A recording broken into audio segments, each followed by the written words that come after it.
The Amtsman had already read her dossier twice by the time I caught up with the queue, and both times he read it like a man savouring a joke he intended to tell badly.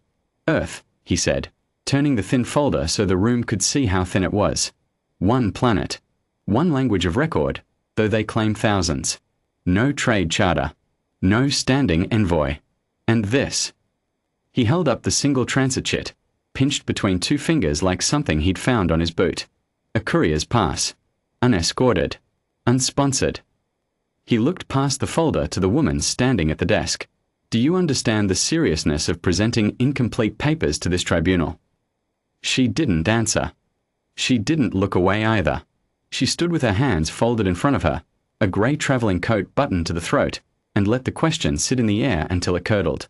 I was 3 years into clerking for the Cartel Compliance Tribunal at Returning Light Station, and I had learned the rhythm of these mornings the way a man learns the sound of his own front door. A visitor arrives with thin papers. The Amtsman performs outrage for the benefit of the gallery.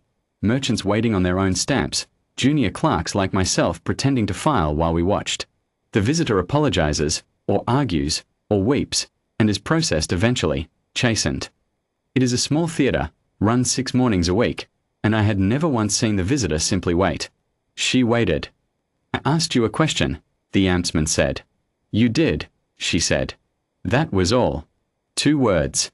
The gallery shifted, a ripple of stifled amusement at his expense rather than hers, which I think was the first thing that truly unsettled him. He was a narrow man, the Amtsman, with the long blue-grey skull ridge of his kind canted forward in permanent scrutiny, and he wore his small authority the way some men wear a coat 2 sizes too large, so that every gesture had to compensate.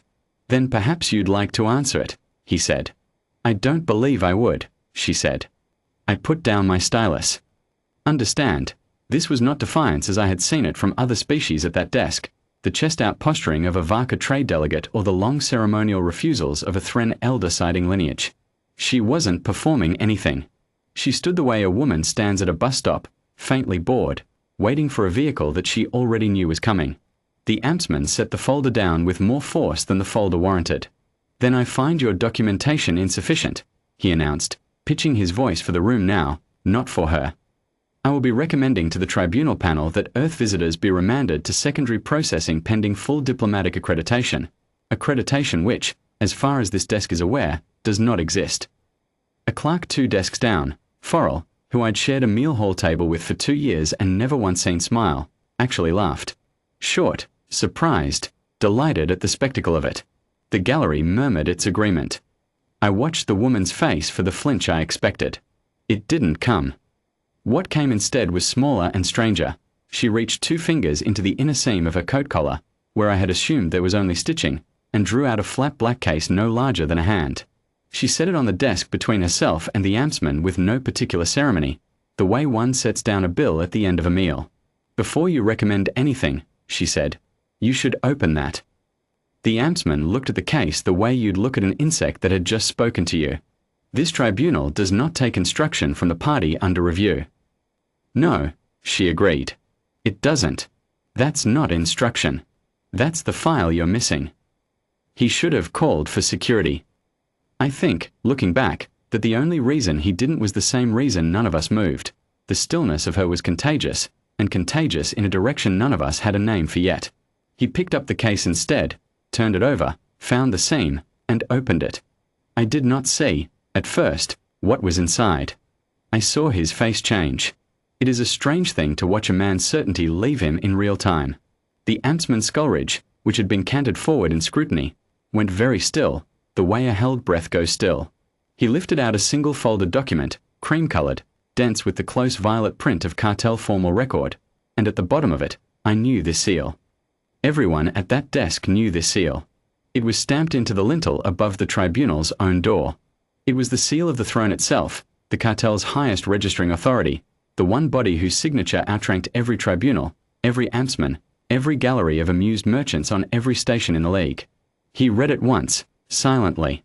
Then, because I think some part of him refused to believe his eyes, he read it aloud, not to her, not to the room, but to himself, the way a man reads a number on a scale he doesn't trust. Recognition of the sovereign state of Earth, he said, is hereby granted in full, effective the 14th cycle, with all attendant courier and diplomatic immunities extended to its registered agents. His voice had gone very quiet. Filed and sealed by the throne. Filed 6 weeks ago, the woman said. Your tribunal was on the circulation list. I checked this morning, before I came in. You should ask whoever handles your intake correspondence why it never reached this desk. Nobody in that hall said anything for a length of time I could not have measured. Forel had stopped laughing somewhere in the middle of the Amtsman's reading, and his face now wore the look of a man recalculating, very fast, exactly how much trouble a morning's amusement had brought him. You are the registered agent, the Amtsman said. It wasn't a question. It came out of him flat, the way an admission does. I'm the courier who carried the seal, she said. I didn't think that mattered enough to mention before you'd finished reading my papers to a room for sport. I want to be honest about what happened in me in that moment, because it is the part of this I still turn over at night. I did not feel triumph on her behalf, not exactly. What I felt was the cold, specific vertigo of watching an entire morning's architecture, the desk, the gallery, the easy contempt we had all been so comfortable performing, turn out to have been built on a floor that wasn't there. We had not been making an example of an unsponsored traveller. We had been making an example of ourselves, in front of the one party in the building whose record of it would outlast every one of our careers. The Amtsman closed the document with both hands, carefully now, the way you close something you've realized you could break. I will need to verify this with the registrar, he said. You will, she agreed. I'd encourage you to do it quickly. I'm expected at the throne's Eastern Hall by midday, and I was told to mention, if there was any difficulty, that the throne does not enjoy being kept waiting on its own correspondence. There is a sound a room makes when 40 people decide simultaneously to look at their own hands. I have not heard it often. I heard it then. The Amtsman did verify it, of course. There was a run assent, a brittle quarter-hour of silence at the desk while the rest of us filed papers we weren't reading, and the confirmation came back exactly as she had said it would. I watched him sign her through with a stylus that did not quite hold steady, watched him return her transit chit with both hands instead of the careless two-finger drop he'd used on every chit before hers that morning. She did not gloat. She did not so much as glance at the gallery that had laughed at her 10 minutes before. She took her case, took her chit, and walked toward the eastern doors at the same unhurried pace she'd kept since she'd first stepped up to the desk, a woman who had never, at any point in that hour, been late for anything. It was Forel who finally broke the quiet, once she'd gone, his voice pitched low so only I would hear it. Did you know, he asked, that they had that? I told him the truth.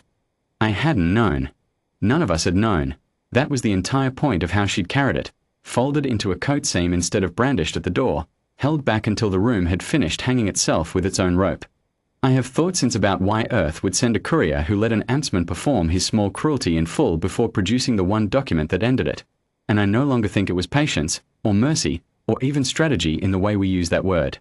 I think she simply already knew how the morning was going to end, and saw no reason to spend more words on it than it required.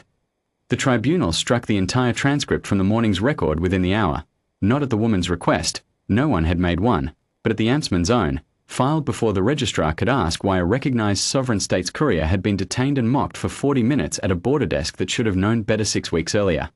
I kept my own copy. I am not certain why, except that some mornings deserve to be remembered exactly as badly as they happened. We process Earth's couriers differently now. Quietly, quickly, with the kind of careful, unperformed courtesy you extend to a party you have learned, once, not to underestimate twice. Nobody at that desk jokes about thin folders anymore. We have all of us seen what a thin folder can be carrying.